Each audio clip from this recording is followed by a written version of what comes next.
5 बहनें, 4, 3 बहन भाई वाले कितने? 4, 5 लोग। 2 बहन भाई वाले कितने? 10 से ज्यादा। और मतलब भाई बहन या 2 भाई या 2 बहनें, ऐसे कितने बाकी के लोग? देखिए, मैं आपको थोड़ा सा अटपटा सा सवाल लगा हुआ है कि इसका और संगठन का क्या ताल्लुक है, तो यही चीज मैं समझाना चाह रहा हूं। मैं खुद स्वयं, मेरी उम्र भी 50 साल के आसपास की होगी। हम 5 बहन भाई, मेरी आई मतलब मेरी माता जी वो 6 बहन भाई थे, 5 बहनें 1 भाई। मेरी ससुराल पक्ष की अगर बात करूं तो मेरी सासू माँ 7 बहनें और 2 भाई, 9 लोगों का परिवार था। आज क्या हो रहा है? आज क्या हो रहा है कि हम लोग धीरे धीरे कुछ साल पहले जब ये आबादी बढ़ रही थी तो हम लोगों को 70 साल जिन राजनीतिक पार्टियों ने, जिन विचारधारा की सरकारों ने इस देश पे राज किया, उन सरकारों ने धीरे धीरे ये हिंदुओं का जीवन किस तरह से आगे आने वाले समय में अल्पसंख्यक हो जाएगा, इनका जीवन किस तरह से खतरे में आ जाएगा, उसकी संकल्पना आज से 70 साल पहले हुई गई। और उस संकल्पना को अंजाम देने के लिए हम कुछ ही दिन पहले, 1 सप्ताह पहले 15 अगस्त को हम इस देश का 80वां स्वतंत्रता दिवस के स्वरूप में हमने यह दिन मतलब बड़े उत्साह के साथ में मनाया। लेकिन हम भूल जाते हैं कि वह 15 अगस्त को हम आजादी का दिन मनाते हैं, लेकिन वह 14 अगस्त की रात शायद हमारे पूर्वजों को याद होगी। हम भूल जाते हैं उस 14 अगस्त की रात को इस देश की आजादी के लिए प्लानिंग नहीं हुई थी, बल्कि धर्म के आधार पर, विचारधारा के आधार पर इस देश के फिर से 3 टुकड़े करने की बात उस 14 अगस्त की रात को हुई। और वो जब घोषणा हुई कि ये 3 टुकड़े होंगे इस देश के, बड़ा टुकड़ा भारत के स्वरूप में हमारे हाथ में आ गया, एक टुकड़ा पाकिस्तान के स्वरूप में धर्म के आधार पर अलग हो गया, दूसरा बांग्लादेश कुछ दिनों में अलग हो गया हमसे।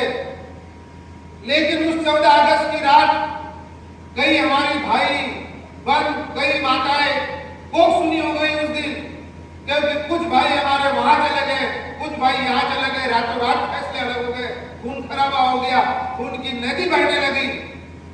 शायद उस दिन को बहुत कम लोग याद करते हैं। इस देश के ऊपर कई विदेशी आक्रांताओं ने, हम कहते हैं कि अंग्रेजों ने 150 साल तक राज किया, उसके पहले भी कई लोग आए, इस देश के टुकड़े बार बार करते गए, लेकिन फिर भी हमारा देश, हमारी संस्कृति, हमारी धर्म और हमारी आचार विचारों के आधार पर फिर से बार बार खड़ा हो गया और अपनी एकता का परिचय इस देश ने दिया है। मित्रों, आज भी फिर 1947 के बाद में 90 का दशक आया। शायद 90 के दशक में यहाँ बहुत सारे बच्चे होंगे। मैं 78 साल का जन्मा हूं, तो उस 90 के दशक की थोड़ी थोड़ी धुंधली यादें हैं कि जो कश्मीर का हिंदू पलायन हुआ, वहां मुसलमानों का आतंक पड़ा और उसके बाद में कश्मीर का हिंदू पलायन होकर के वो दर दर की ठोकरें खाने लगा। वहां पर भी खून की होली खेली गई। शायद आपने कश्मीर फाइल पिक्चर देखी होगी, उसमें वो डायरेक्टर ने थोड़ा सा प्रकाश डालने का प्रयास किया। मित्रों, जब कश्मीर फाइल पिक्चर देखते हैं हम लोग, वो आरा मशीन के सामने हमारी बहन को जब नंगा करके उसके 2 टुकड़े चीर दिए जाते हैं, तब रोंगटे खड़े हो जाते हैं। जब वो चित्र हम अपने आंखों के सामने देखते हैं, कई हमारे हिंदू भाई बहनों के घर में घुस करके उनका रेप कर दिया गया, उनको मारा गया, और मित्रों कई पेड़ों पे उनके शरीर को लटकाया गया। वो चित्र जब आंखों के सामने आता है तो हमारा खून खौल उठता है। हमको लगता था कि ये बातें तो हमने इतिहास में पढ़ी, किताबों में पढ़ी, शायद अब कभी नहीं होगा। शायद हिंदूवादी संगठन लोगों को बांटने का प्रयास करते हैं। ऐसे हमारे आजू बाजू के कई राजनीतिक संगठन के पार्टी के लोग आकर के हमें बताने का प्रयास करते थे। लेकिन क्या 2 साल पहले की घटना हम भूल गए? 2 साल पहले पड़ोसी देश बांग्लादेश की घटना भूल गए, जहां पर वह हमारे भाई बहनों को खुलेआम कत्लेआम किया गया। वहां के बड़े बड़े व्यापारियों के घर में घुस करके जो व्यापारी वहां के लाखों करोड़ों लोगों को रोजगार देते थे, जैसे यहाँ पर हमारे टाटा बिरला है, अदानी अंबानी है, ऐसे बड़े बड़े व्यापारियों के घर में घुस करके उनके वाइफ के सामने रेप कर दिया गया, उनके आंखों के सामने बेटी की इज्जत लूटी गई, बेटे का सर धड़ से अलग कर दिया गया और बाद में उस व्यापारी को मित्रों नंगा करके चौराहे में लटका दिया गया। ऐसे कई चित्र शायद हमने हमारे व्हाट्सएप ग्रुप में, फेसबुक के माध्यम से या सोशल मीडिया इंस्टाग्राम के माध्यम से वो विचलित करने वाले चित्र हमने 2 साल पहले देखेंगे नहीं आप लोग। मित्रों, हम लोग वो चित्र जब हम देखते हैं तो हमारे रोंगटे खड़े हो जाते हैं। हम लोगों को लगता था कि चलो यार पड़ोस के देश में हुआ, पड़ोस के देश में हुआ, हम तो यहाँ यवतमाल में रह रहे, वड़की में रहते, यहाँ 2 घर के मुसलमान होंगे, साले क्या कर लेंगे हमको। हम भी नागपुर में रहते, हमको भी लगता था कि छोटा सा वो मोमिनपुरा वाला एरिया है, क्या कर लेंगे, इतना बहुसंख्यक आबादी वाला नागपुर, हमारा 50 लाख की आबादी वाला नागपुर। लेकिन भूल गए पिछले साल की 17 मार्च की रात। 17 मार्च की रात को नागपुर में क्या हुआ? अगर उस दिन नागपुर की पुलिस अलर्ट नहीं रहती, अगर उस दिन महाराष्ट्र सरकार अलर्ट पर नहीं रहती, तो मित्रों नागपुर भी जिंदा जल चुका होता, पूरा नागपुर का माहौल जिंदा जल गया होता। कुछ ही क्षणों में ये लोग बड़ी संख्या में इकट्ठा हो जाते, पत्थर इनके पास आ जाते, लठ इनके पास आ जाती है, हथियार इनके पास आ जाते। कैसे आ जाते?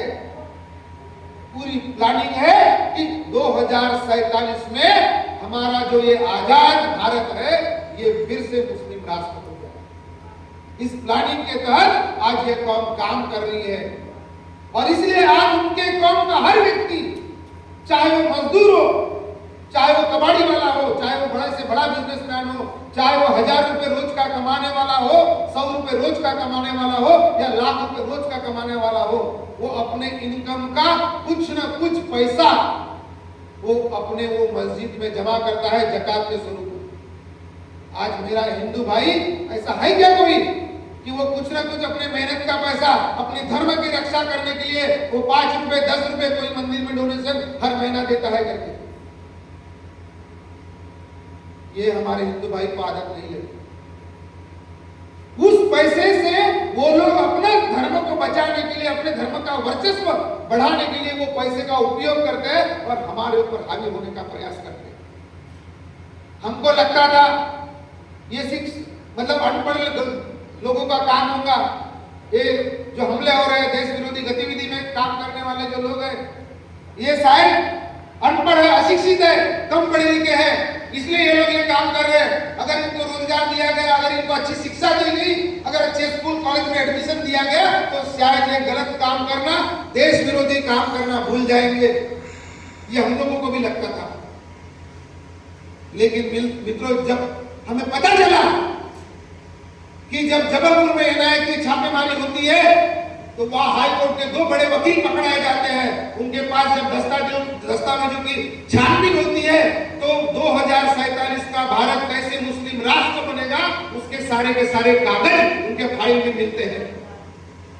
जब पुणे के बेकरी कांड की छानबीन होती है तो वहां पर एक बड़े डॉक्टरों का ग्रुप सम्मिलित है, ये पर्दाफाश होता है। तब समझ में आता है कि इनका इलिटरेट क्लास नहीं तो इनका लिटरेट क्लास भी कैसे देश विरोधी गतिविधि में शामिल हो रहा है। मित्रों, जब पिछले ही साल उत्तर प्रदेश में यूनिवर्सिटी में पूरे डॉक्टरों की टीम दिल्ली में जब बॉम्ब कांड हुआ था अभी 6 महीना पहले, शायद आप लोगों ने देखा, वहां एक डॉक्टर ने पूरा का पूरा बारूद एक गाड़ी में भर करके पूरा लाल किला उड़ाने की उसकी प्लानिंग थी और वो पूरे गिरोह में उनकी एक यूनिवर्सिटी के तमाम डॉक्टर लोग वहां सम्मिलित होते सामने आए कि नहीं आए? गुजरात में जब छापेमारी हुई, एक लिक्विड मिला, मतलब इनकी इस हद तक प्लानिंग, एक लिक्विड मिला। उस लिक्विड में अगर 10 ml मतलब एक टूसा होता है, अगर 10 ml वो लिक्विड 10,000 लीटर की पानी की टंकी में अगर डाल दिया जाए और वो पानी अगर हम नल के माध्यम से हमारे घर में आता है और वो एक गिलास पानी में अगर पी ले तो आदमी तुरंत 10 सेकंड में मौत के घाट उतर सकता है। ऐसा लिक्विड बनाने वाले डॉक्टरों की और साइंटिस्ट लोगों की उस कम्युनिटी की टीम को भी पकड़ा गया लिक्विड के साथ। क्या समझेंगे आप? मतलब आज तक जो हम लोगों को लगता था कि ये पर्टिकुलर कम्युनिटी के इलिटरेट क्लास के लोग ही देश विरोधी गतिविधि में शामिल हो रहे हैं, तो इन उदाहरणों के साथ में क्या लगता है आपको, क्या इनका लिटरेट क्लास शामिल नहीं है? फिर क्यों हम इन पे भरोसा करना चाहिए? आज हमारी माताएं बहनें हमारे भाई दूर तक अच्छी शिक्षा प्राप्त करने के लिए पढ़ने के लिए जाते हैं। कोई बेंगलोर जा रहा है, कोई हैदराबाद जा रहा है, कोई बाहर देश में जा रहा है। आज इनकी ज्ञान बनी हुई है। हिंदू लड़की के पटाने के लिए 15 लाख रुपए यूपी में छापेमारी हुई ना, वो कौन सा वो था उनका मौलाना पकड़ा गया उसको। बुद्धिस्ट लड़की को पटाने के लिए 8 लाख रुपए, सिंधी लड़की को पटाने के लिए 10 लाख रुपए, ऐसे इनके रेट है। पूरी इनकी ज्ञान कागज शहर में घूमती है, युवाओं को पैसे देते हैं, अच्छी महंगी गाड़ी पे घुमाएंगे, ये करेंगे, लड़कियों को पटाएंगे। अमरावती का देखा ना आपने? अमरावती का भी शायद आपको बगल का पता है। वो एक लड़के ने 300 लड़की का करियर खराब किया, एक लड़के ने।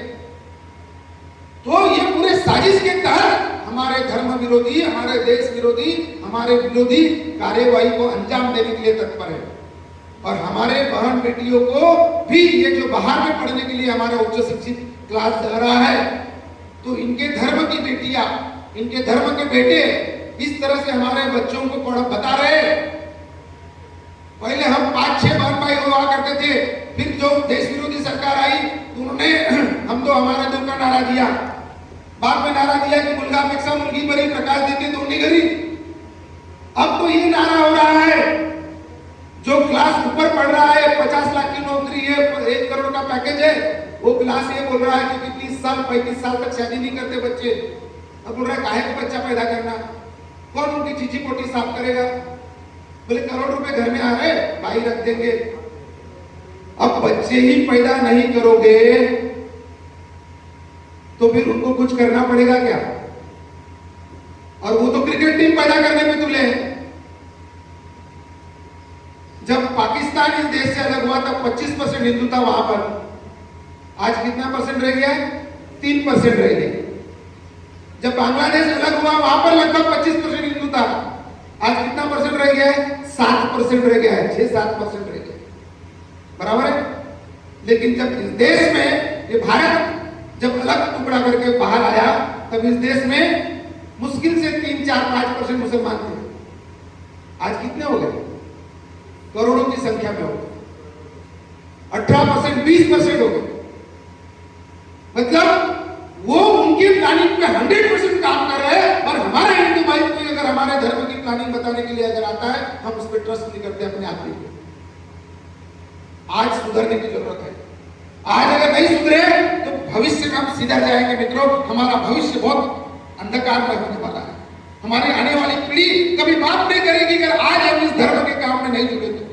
इसलिए जो भी काम करते हैं आप, जो भी रोजी करते हैं, रोटी करते हैं, आप नौकरी करते हैं, बिजनेस करते हैं, लेकिन उसमें से थोड़ा सा समय आप अपने धर्म के लिए निकालिए।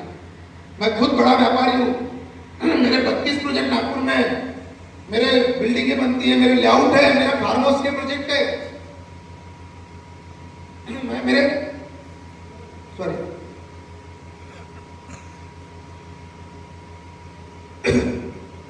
मैं मेरे व्यापार में इतना व्यस्त हूं। उसके अलावा मैं सामाजिक भी व्यक्ति हूं। हिंदू परिषद की तो जवाबदारी है, उसके साथ साथ मेरे समाज की भी जवाबदारी है। मैं 7 साल राष्ट्रीय वाइस प्रेसिडेंट रहा, राष्ट्रीय उपाध्यक्ष रहा, लेकिन उसके बावजूद मैं आज इस काम में, जब 2018 में डॉक्टर प्रवीण भाई जी से मेरी मुलाकात हुई, मेरे घर में सबसे पहले वो रुकने के लिए आए, तब उन्होंने मुझे एक विषय जब समझाया, तब वो एक विषय वो समझ में आया मेरे कि मेरा धंधा तभी सुरक्षित है जब मेरा देश सुरक्षित है, मेरा धर्म सुरक्षित है।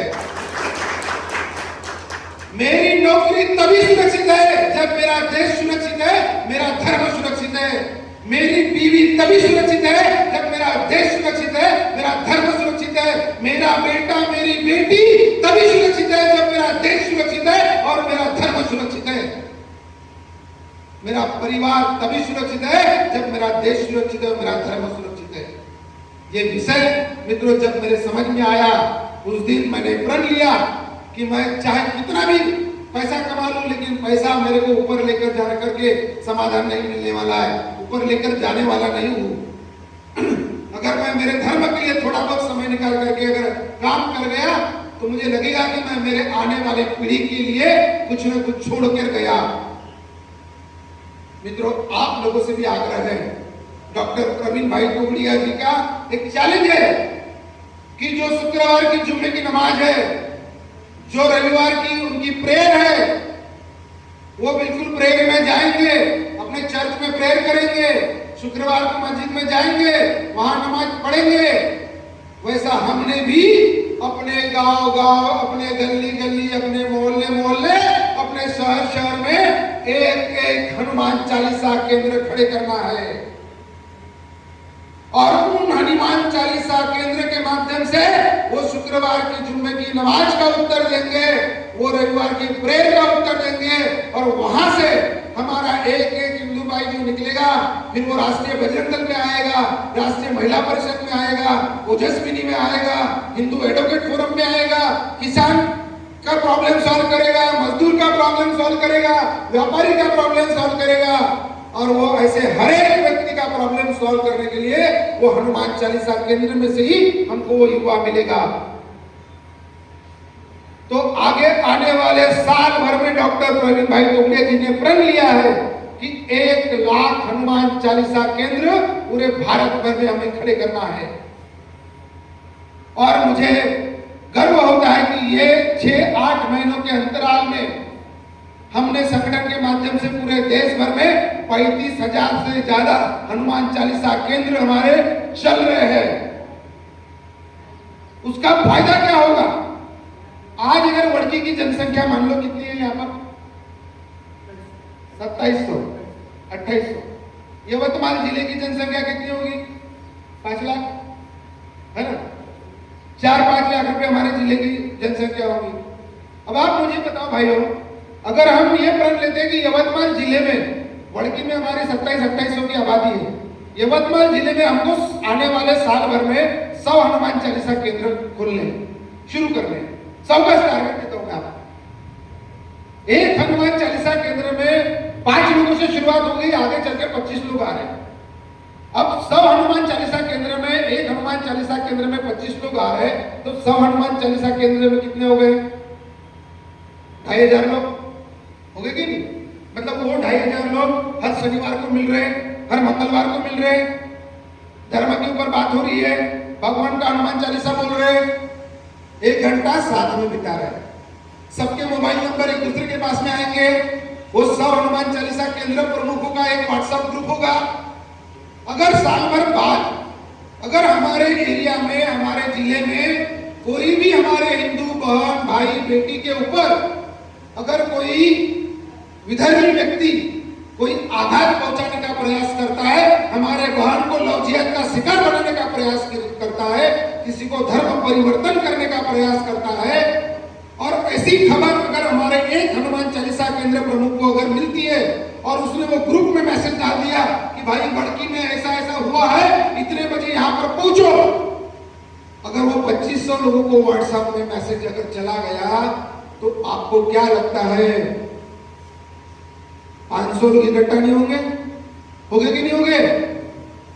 अगर वो 500 लोग एक जगह इकट्ठा हो गए तो फिर इस गांव का, इस शहर का, इस एरिया का कोई भी बड़े से बड़ा गुंडा होगा, बदमाश होगा या नेता होगा, उसको उस एक व्यक्ति की बात सच लगेगी कि ये 500 लोगों की बात सच लगेगी?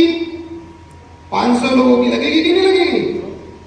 और जब 500 लोग जो मित्रों खड़े हो गए तो बड़े से बड़ा अधिकारी भी हमारी बात को वजन देगा। आज उसी का नतीजा अभिजीत दिपके ने ये 20 तारीख के आंदोलन में दिखा दिया, 1 महीना पहले, कि अगर यूनिटी अगर होती है तो देश के शिक्षा मंत्री को भी इस्तीफा देना पड़ सकता है, चाहे वो सच रहे। लेकिन यूनिटी के आगे बड़ी बड़ी सत्ताएं झुक जाती है। इसलिए हमको अगर यूनाइटेड होना है, हमको शुक्रवार के नमाज का जवाब देना है, तो हनुमान चालीसा केंद्र खोलना पड़ेगा। क्या अब सभी भाई एक एक हनुमान चालीसा केंद्र हर महीना खोलने के लिए तैयार है?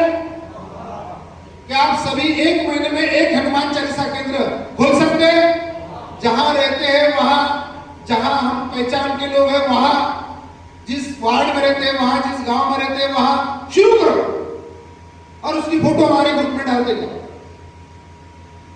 तो प्रवीण भाई का जो संकल्प है कि आगे आने वाले कुछ सालों में हमारा हिंदू राष्ट्र होगा, तो वो संकल्प को समृद्ध हिंदू होगा, हमारा संपन्न हिंदू होगा, हिंदू की सुरक्षा निश्चित होगी, महिलाओं की सुरक्षा निश्चित होगी, बहन बेटियों की सुरक्षा निश्चित होगी।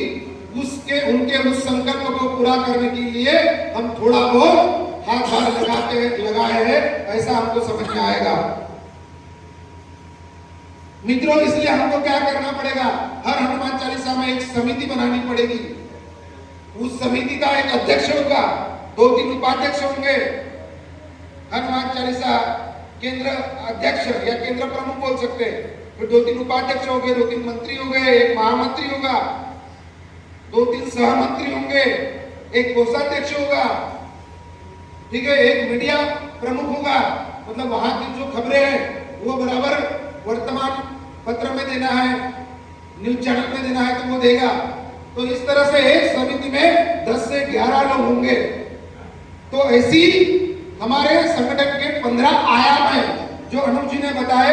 फिर से मैं आपको बताता हूं, काम करने के लिए समाज के वो हर युवा को, हमारी युवती को, महिला को मौका मिले, बच्चों को मौका मिले करके भाई साहब ने उन आयामों का निर्माण किया है, जिसमें पहला मुख्य आयाम है अंतरराष्ट्रीय हिंदू परिषद, दूसरा आयाम है राष्ट्रीय बजरंग दल, तीसरा आयाम है महिलाओं के लिए राष्ट्रीय महिला परिषद, बच्चियों के लिए ओजस्विनी, हमारे व्यापारियों के लिए राष्ट्रीय व्यापारी परिषद, एडवोकेट के लिए हिंदू एडवोकेट फोरम, मजदूरों के लिए राष्ट्रीय मजदूर परिषद, किसानों के लिए राष्ट्रीय किसान परिषद, हमारे बच्चों के लिए किड्स अहेड, बच्चे ही आगे, और हमारे परिवार के कुछ लोग, हमारे जान पहचान के कुछ लोग कभी विदर्भी लोगों के इसमें आकर के, बहकाव में आकर के वो धर्म परिवर्तन कर लेते हैं। ऐसे लोगों को बचाने के लिए ओम श्री परिवार एक महत्वपूर्ण आयाम भाई साहब ने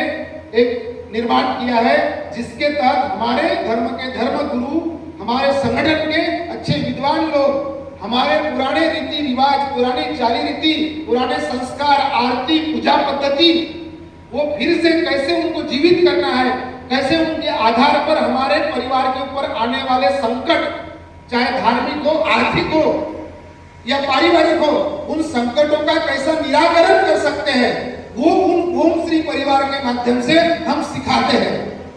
तो उस ओम श्री परिवार के माध्यम से भी हम हमारी समिति का निर्माण कर सकते हैं। ऐसे लगभग 15 आयाम में, एक आयाम में 11 लोग समिति में रहेंगे, तो 15 आयाम में लगभग 250 लोगों की वो समिति बनेगी। फिर वो समिति ग्राम समिति होगी, वार्ड समिति होगी, तालुका की समिति होगी, विधानसभा की समिति होगी और जिले की समिति होगी। तो हमारे जिले में कितनी सारी समितियां हम बना सकते हैं। तो आप सब लोग जहां रहते हैं वहां एक समिति का निर्माण करेंगे, एक हनुमान चालीसा का निर्माण करेंगे, ये मेरा आग्रह है। मित्रों,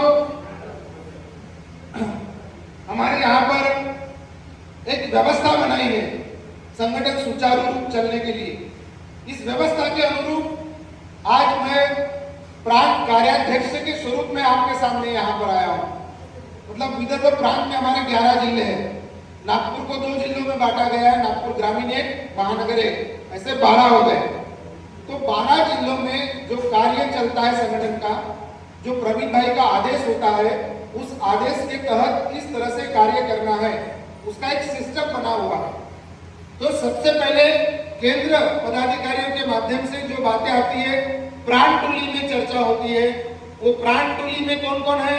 कार्याध्यक्ष करके मैं, हमारे राष्ट्रीय बजरंग दल के अध्यक्ष करके हमारे अनूप जी जायसवाल, हमारे राष्ट्रीय बजरंग दल के महामंत्री करके वेजेंद्र भाई ठाकुर, हमारे अंतर्राष्ट्रीय हिंदू परिषद के मंत्री करके योगेश गायकवाड़ और राष्ट्रीय महिला परिषद की हमारी महिला अध्यक्ष करके हमारी अस्मिता ताई भट्ट और हमारे प्रांत के कोषाध्यक्ष करके वैभव कपूर जी, ऐसे ये 6 लोगों की हमारी प्रांत की टोली है।